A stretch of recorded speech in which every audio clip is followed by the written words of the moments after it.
when you're holding up the Torah, the Tanakh, the law, statutes, and commandments, the Brit Hadashah, which is the New Testament, the Most High, Mashiach, Yahuwah, and Yahushua, when you're holding all these things up, you're still being persecuted. Understand, you're suffering for good. So count it all joy.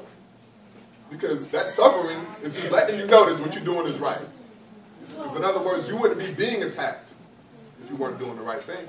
The reason that you're being attacked, the reason why you have a target on your back, is because you are so on point. Because you're sharp with that double-edged sword. Sharp. What's the rest of that scripture say? There's a scripture that says, isn't your word like a rock? Excuse me. Isn't your word like a hammer that breaks a rock into pieces? Isn't your word like a hammer that breaks a rock into pieces? So you might have the ability to expound on that word to that extent. It's powerful with that double-edged sword, that weapon. You're armed and dangerous, so to speak. Lethal with this Bible. But you've got a target on your back because of that.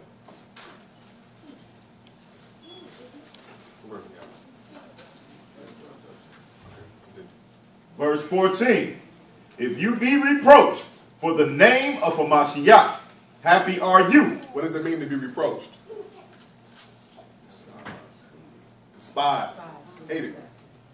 So if you're hated for the name of Mashiach, if you're hated for the name of Yahushua Mashiach, excuse me, what are you supposed to be? Happy are you. Read. Happy are you, for the spirit of esteem and of Yahuwah rest upon you. On their part, he is evil spoken of, but on your part, he is highly esteemed. So again, when we're hated for this word, literally hated. Because, you'll have some people that, you might disagree with them on certain things, but you'll have a mentality because you're a humble brother. You'll be like, okay, well, we can respectfully disagree, or we can peacefully disagree, or we can agree to disagree. But some people are like, I don't want to, if you disagree with me, I want to kill you. Like literally, like we met some crazy people like that. Like if you disagree with me, I want to hunt you down. Like, it's like, are you serious right now? Like, we can't just sit down and open up the Bible and read it? Like, you want to fight now over the Bible? But, there's some people that are really bananas out there like that, But, when we count it all joy, when we face these fiery trials, tribulations, temptation. Look at the temptation that Joseph went through. It's crazy, man. But when, he counted it all joy, though. He persevered. He endured. He had long suffering. He was in prison and suffered a long time in there. But he kept his obedience. And just like the lesson that we did for the children, what happened to him? What happened to him, Ariel? What happened to Joseph? He became the king. He became like the Pharaoh. Why? Because he was patient, because he endured, because he had long suffering, because he was obedient, no matter how hard it was. His brothers sold him into slavery. He was cast into a prison.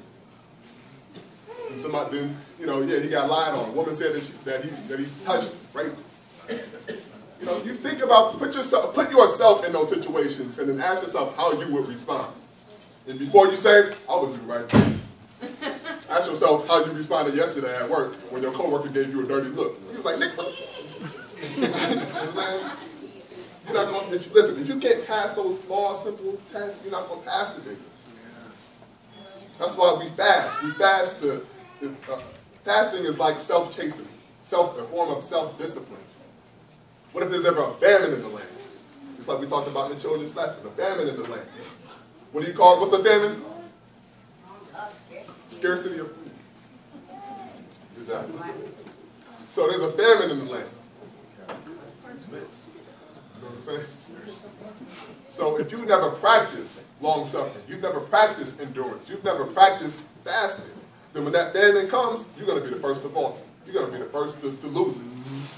You're going to be the first to bite your brother's arm and become a cannibal. You know what I mean? Because you don't have endurance. You can't pass the test. So if you can't fast one day a week, then how do you expect to withstand the famine? You know what I stuff, yeah, you're going to eat some unclean food. You see some pork, you see a slab of ribs, you're going to start licking your lips. Now, many of us, since we came into the truth, we haven't eaten pork in years. Let me say this. Because a lot of us, we'll think in our minds and we'll think about all the progress we made. And we're like, man, you know what? I'm really doing good. I haven't eaten unclean foods in years. I'm not walking in lust anymore, things of this nature. And that's good. It really is. But how much have you really been put to the test? You know what I mean? That's what I ask myself all the time. Because I say, you know what? I'm doing good. But you know what? Have I really been tested? Like, what would I really do if I was in this situation? And that scares me sometimes. It's like, oh man, I don't know if I'm ready for this. I might have to. That's why I'm teaching this lesson right now. That scares me. We're not supposed to have the spirit of fear, but then it convicts me. It warns me, so to speak. It's like, okay, for example, before I got married, if you would ask me on a scale of 1 to 10 how patient I was, I would tell you an 11.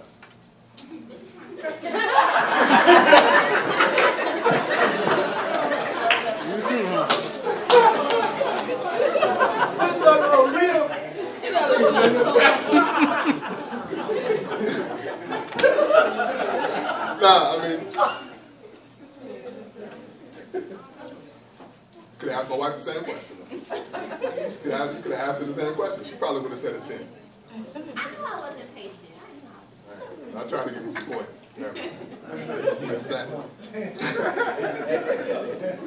Now, but my point is, it's challenging. As much as I love my wife and as much as she loves me, it's still challenging. As much as I love my children, as much as they love me, it's still challenging. You go to work, you might love your job, it's still challenging. I was telling my son, Yale, about a player in the NBA. I'm living my dream job. I'm making millions of dollars a year. I got money, house, car, mansion, women, all this stuff. But at the end of the day, he's like, you know what? It seems fun and seems glamorous, but it's still a job. I still got to wake up at 6, 7 in the morning and go to practice. I don't feel like it. I'm tired. So it's still a challenge. And that might be an easier challenge than certain challenges, but it's still a challenge. It's not easy. So my point is, a lot of us are going through certain things and thinking that we're graduating to the next level, but we're only graduating because we're in an easy class. We haven't really faced the difficulty yet. We got to keep on passing those tests. Keep on pass those small tests, because those small tests are very, very meaningful. Despise not small things. One who despises small things will fall little by little. So if you can pass those small tests, eventually you can pass the big test. Never take a mentality that says, it's small, it's little, it's meaningless. Don't take it for a grain of salt because it's small.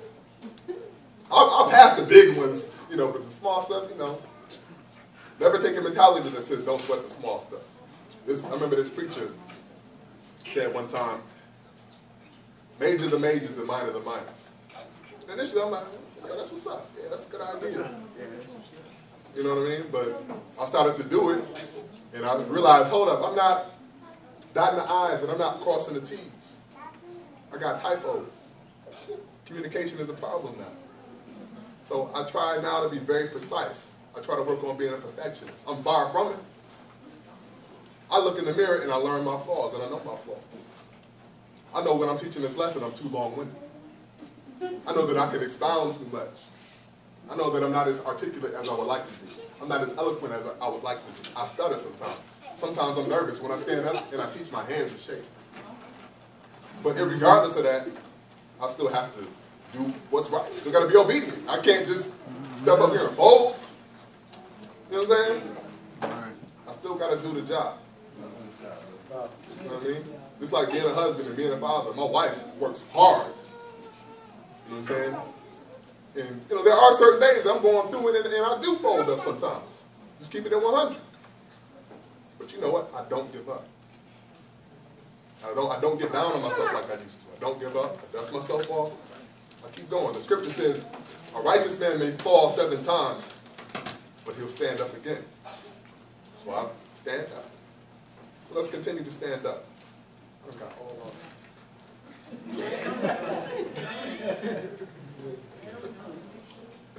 I'm working on my flow. Absolutely. Let's turn to the book of Philippians chapter 1.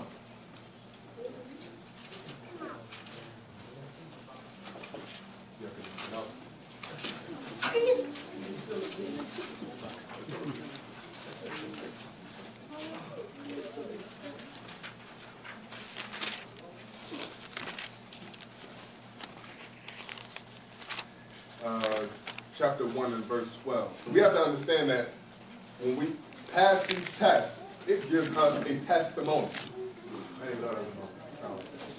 But when we pass these tests, it gives us a testimony. You know, and testimonies are powerful. Because a lot of times you would think, you know, never would have made it. You would think that you could never make it on a situation until you listen to somebody's testimony. And you're like, hold up, if they can do it, I can do it. You know what I'm saying? That's why sometimes I'll break down my testimony. I talk about how I was homeless, things of that nature. Because some people need to hear that. And I'm like, look, I'm no better than you. I'm no better than you, brother and sister. If I can do it, you can do it. You can continue to excel, and etc. And I'm looking at people who have went through tougher situations than I have. And I'm like, okay, if they can do it, I can do that. Why not me? Read. Philippians chapter 1 and verse 12. But I would you should understand, brethren, that the things which happen unto me have fallen out rather unto the furtherance of the good news. So this is the Apostle Paul. Shaul is his Hebrew name. He's talking about, you know what, the things that have happened to me. So we read, when I talked last month, we read about how Shaul, he was cast into prison. He was, I believe he was whipped or beaten. He was put in bonds, put in chains. And next thing you know, they sing your praises. He literally counted it all joy. And when he counted it all joy, he fulfilled that obedience, and they were rescued out of the prison. But, and that's a testimony. You know what I mean? So that's why we read it. We read that testimony to be inspired, to be encouraged, to be like, you know what? I might be in this prison right now. I might be going to the prison right now. I might be in a mental prison right now. Whatever it may be. But this is how I'm going to respond to it. I'm going to praise the Most High through my stress, through my drama, through my trials and tribulations, and etc. Why? Because Shaul says the things that have happened to me have fallen out rather unto the furtherance of the gospel, the furtherance of the good news. Read. So that my bonds in Hamashiach are manifest in all the palace and in other places. Read. And many of the brethren in the Most High, waxing confident by my bonds, are much more bold to speak the word without fear. So this is an example.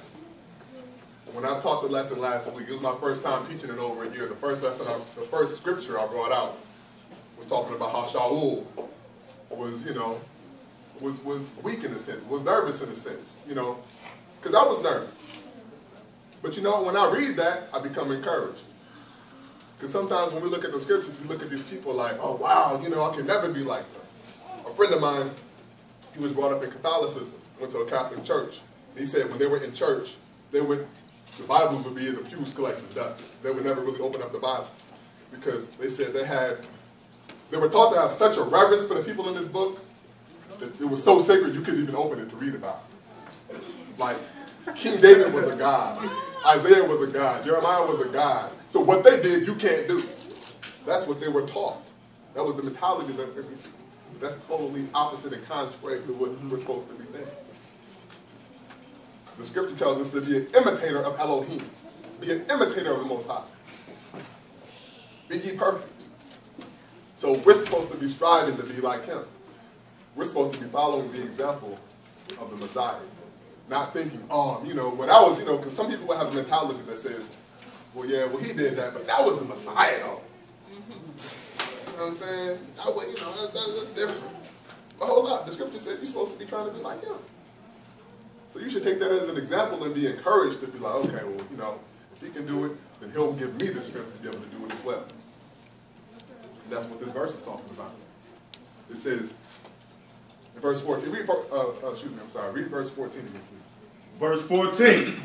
And many of the brethren in the Most High, waxing confident by my bonds. Waxing confident by my bonds. So when they listen to this testimony of Shaul in prison, Shaul in bonds and chains, and they see how he's redeemed out of that situation, they wax confident. They hear that, oh man, you know, Paul went through it and he got out of it, well maybe I can too. Read. Are much more bold to speak the word without fear. So now they're standing up strong. Initially they were timid, now they're standing up strong. They had their heads bowed to the ground, now they can lift their chin up. Why? Because they were encouraged by his testimony, encouraged by his word, encouraged by his experience. They say experience is the best teacher. Experience is the best teacher, but you know what? Young people, listen up. It's better to learn from somebody else's experience than your own. So when I talk to you, in other words, Hope did that, so hopefully you didn't have to go through that. But in other words, you know what I'm saying? When I talk about me being homeless, I don't want you to have to go through what I went through for you to understand. You know what I'm saying? I remember I was telling a brother, we were having a conversation. You know, he was telling me about his tests and trials, and I was telling him about mine. And I told him, yeah, I was homeless, and he was like, well, I've been through a war. And he was an older gentleman. I've been through, I forget what. I was in the war, and I couldn't imagine being homeless. I couldn't imagine being homeless. I'm like, but it's not about you literally being homeless, or it's not about me literally being in a war. It's about we can sympathize and empathize with one another because we know we've all faced great difficulties and challenges. Because I'm looking at him like, well, shoot, I wasn't in no war. But he's looking at me like, shoot, I wasn't homeless. You know what I'm saying? But it's not a competition, though. It's about we can learn from each other. They was both up there, man. I guess so. If y'all have looked at it like that, it wasn't about, what I'm saying, whatever he went through, that was terrible. What you went through was terrible. Exactly. Like you said, it was about empathizing, sympathizing. Exactly, and that's the key. We can look at each other's. In other words, we can both wax confident from each other's testimony to know that okay, you went through that, I went through this. We can persevere out of our situations. So in the same way, when we're reading the testimony of Joseph or Job, they can help us to wax confident as well. Let's turn to the book of 1 Peter chapter 1.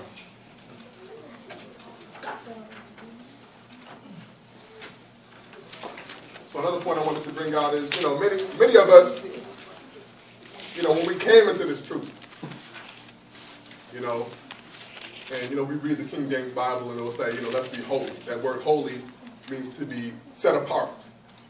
The Hebrew word is kodesh. So when we set ourselves apart from the world, we set ourselves apart from our friends and our family and etc., we can become ostracized by them. The scripture says that we're supposed to be peculiar people. What does that word peculiar mean? It means weird. So now people are looking at us like we're weird. We say we keep the law, statutes, and commandments. King David said, I'm paraphrasing, but he basically said the people are looking at the Torah as if it's some strange thing. So when you're walking down the street and the women you have a head covering on, people are looking at you like, what is wrong with you? When you have your seat or your fringes on, people are looking at you strange. I wear a kufi on my head. I don't got the crispy line up with the waves no more. You know what I'm saying? I'm a pretty boy no more, you know what I mean? So now I look strange. Now I look peculiar. But listen, when we share our testimonies with one another, we can encourage one another. Because we're all going through it. All of us are going through it in some way, shape, or form. So you might be going through it with your family because they look at maybe your family are Christians. You know what I'm saying? And your mother or your father brought you up in Christianity. Now they're looking at you like you're crazy, like you want to call. But you got brothers and sisters here that can relate to that. So when you listen to their testimony, you can wax confident by their bonds. So that's what it's all about. We're a family. We keep each other lifted up, encouraged, and strong. What was that song you sung last week? You never look down on a man. How's it? What's going to go? Never look down on a man unless you're picking him up. So that's what we're here to do with one another. Did we read that yet? 1 Peter chapter 1 and verse 6. 1 Peter chapter 1 and verse 6. Wherein you greatly rejoice, though now for a season, if need be, you are in heaviness through manifold temptations. So, what does that mean, manifold temptations? Magnified, great, many, numerous. You pressed on every side. You can't turn to the left, to the right without being tempted. Going through some type of trial. But it also says through a season. Remember that. Verse 7. Verse 7. That the trial of your faith, being much more precious than of gold that perishes, though it be tried with fire, might be found unto praise and honor and esteem at the appearing of Yahushua HaMashiach. So it says that the trial of your faith might be tried with fire. What does that mean? What does it mean to be tried? Tested. What does that fire do? It purges or purifies you. So is that a good type of fire or a bad type of fire? Is that talking about the eternal fire of hell and Sheol? Not at all. So this is saying that, again, the trial of our faith will be tested by fire. That fiery trial that we talked about earlier from Peter. Let's turn in our apocryphas to the book of wisdom. Wisdom of Solomon. Wisdom of Solomon.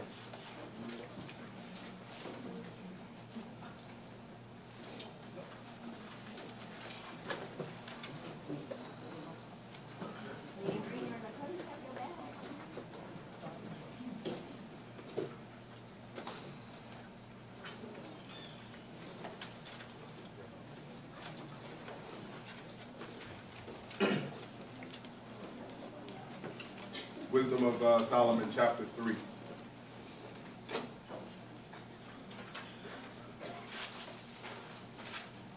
Let's read about this purifying fire.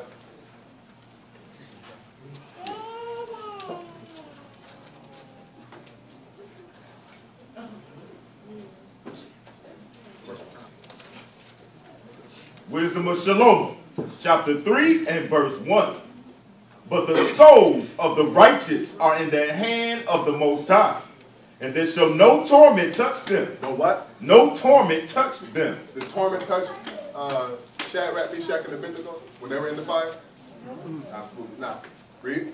In the sight of the unwise, they seem to die. Who seemed to die in the sight of the unwise? Rose again. Mashiach.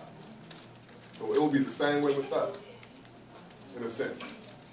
You know, because we'll go through this life and we'll try to live righteously and say we are, and we do. And when we perish, and when it's time to go to the grave, in the sight of the unwise, we're gone forever. It's a wrap. We're going to make it to the Shamayim. You know what I'm saying? We're going to make it to New Jerusalem.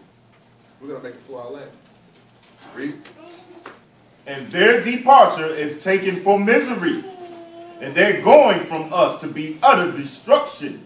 But they are in shalom. But they are in what? They are in shalom. They are in shalom, for peace. Read. For though they be punished in the sight of men, yet is their hope full of immortality. So Hamashiach was punished and scourged and beaten in the sight of men. Everybody saw Passion of the Christ, I'm sure. And it was a pretty accurate movie, except for some very, very key things, obviously, like his skin complexion and his name, and all the other children of Israel, etc. Read. And having been a little chastised, they shall be greatly rewarded. Having been a little what? Chastised. So just a little chastised. So that fiery trial, you know what I mean? It's really just a little bit of chastisement in comparison to the reward. That's what we need to think about. Oh, I can't stand my life right now. I'm going through hell. Okay, hold on. Wait a minute. Have some patience, some endurance, some long suffering. Wait it out. Be strong. Be tough. Be a man. Man up. Be a G. You know? Keep that obedience. Do what's right. Because there is a reward to it at the end of the day. No matter what you're doing in life. No pain, no gain. When the brothers, y'all lifting weights, y'all working out, even when you're doing push-ups, your muscles are tearing. But they're healing up and getting strong. That's a parable of our life, man. A metaphor of our life. Read. For the Most High proved them and found them worthy for himself. For the Most High what? For the Most High proved them. What does that mean? Tried. Tested. So the Most High is going to put all of us through a test, through a trial. There's going to be a fiery trial. But we can pass it. We can pass it. There's a great reward to it. Read. As gold in the furnace has he tried them, and received them as a burnt offering. And in the time of their visitation, they shall shine. Shall what? They shall shine, and shall run to and fro like sparks among the stubble. Absolutely. So, when you look at life, pressure bust pipes. Pressure bust pipes. But diamonds are also made in pressure. Gold is made in the heat. It's purified in the furnace. Same thing with coal as well, correct? No? Okay. Coal is diamond. I'm sorry, that's what I meant. That's what I meant. No, but the fact of the matter is, pressure busts pipes. But diamonds are also made in pressure. So what's the difference then? It's really we have a decision. We have a choice to make. When we're going through a pressure situation, when we're going through adversity, we have a decision to make. The scripture says, choose life or death. Choose blessing or curses. So when we choose life, how do we choose life? How do we choose blessings? Absolutely. So when we're disobedient, we choose death. When we're disobedient, we choose curse. Absolutely. Very easy. You know what I'm saying? So this is an easy choice that we can make. Choose life. Choose blessing. Don't let that pressure bust the pipes. Allow that pressure to make you into a diamond, so to speak. That purifying fire. Let's turn to the book of Zechariah, chapter 13.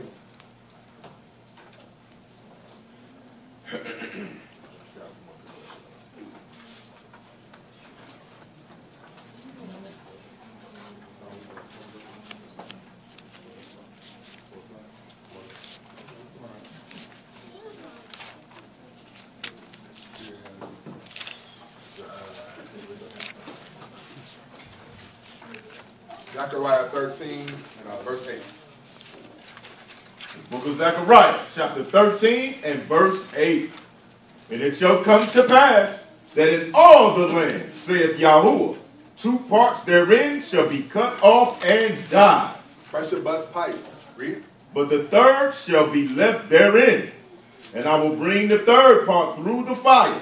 And I will bring the third part through the fire. Read. And will refine them as silver is refined. Absolutely. And will try them as gold is tried. They shall call on my name, and I will hear them. I will say, it is my people. And they shall say, Yahuwah is my power.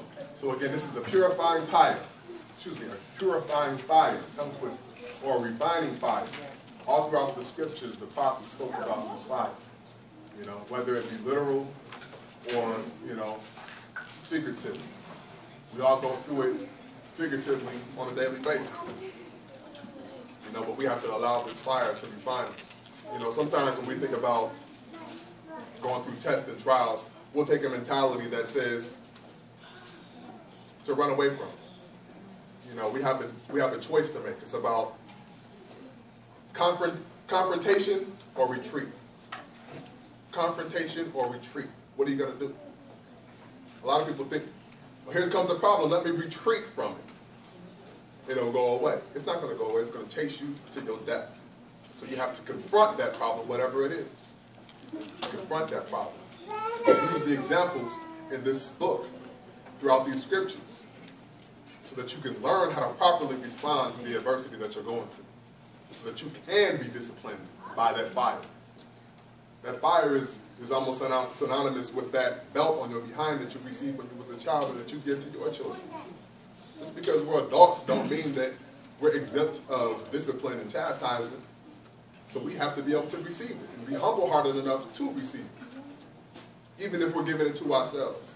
The scripture says, King David says, that I humbled myself, or I chastised myself with fasting. So that's one way that we can do it, like I spoke about earlier.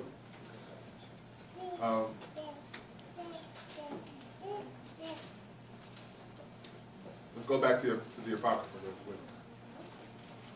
We can close out on this verse. Let's turn to the book of Ben Sirach, or the book of Ecclesiastes, chapter 2.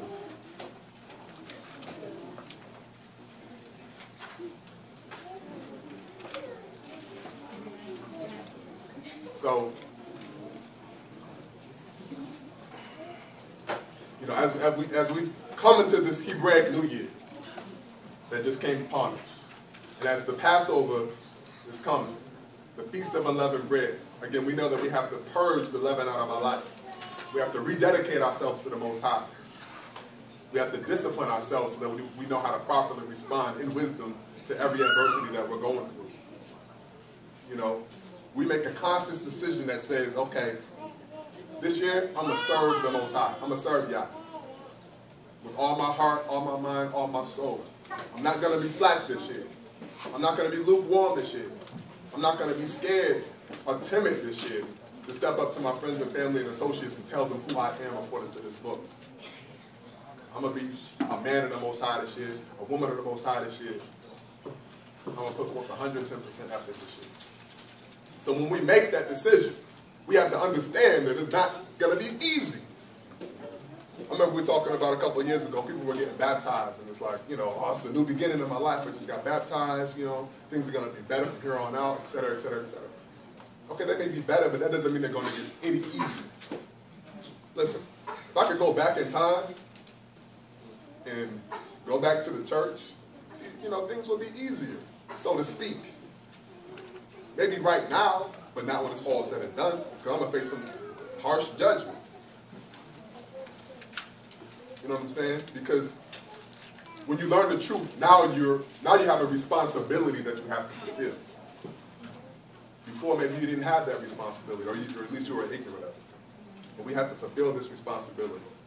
So let me not go on too long, because I'm kind of rambling now. But the point that I'm trying to make is that when we make that conscious decision that we're going to serve the Most High, we have to prepare ourselves and be mindful that it's going to be difficult, that we're going to face adversity, that we're going to face challenges, that it might even put a target on my back.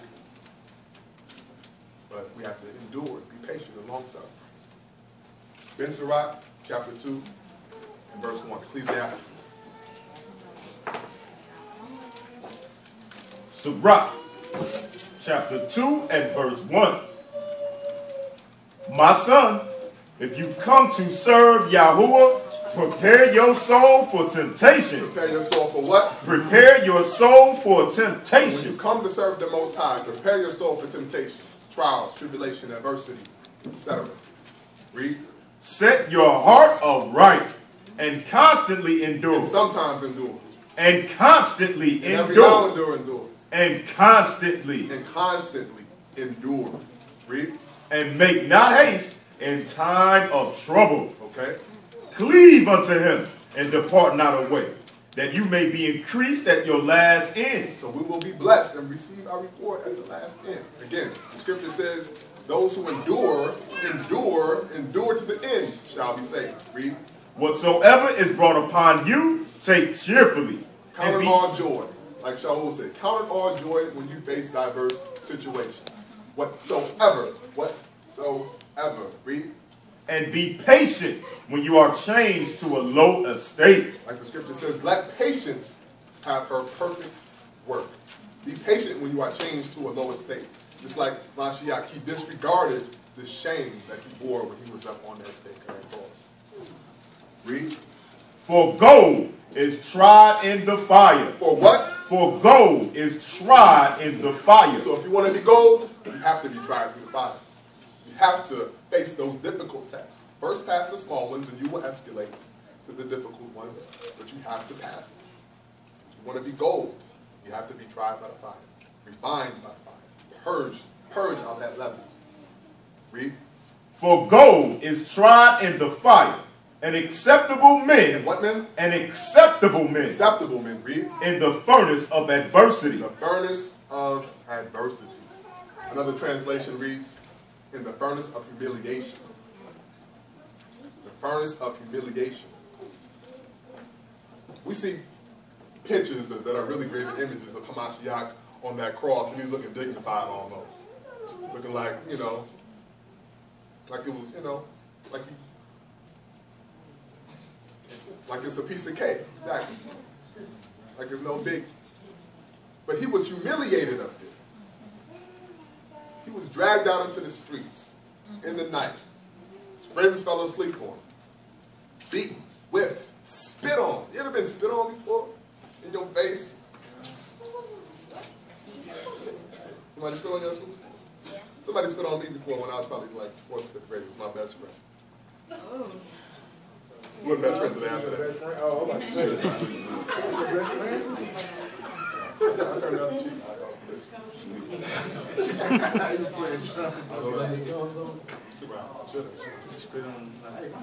Spit right in my face. You know what I'm saying? That was you? So what?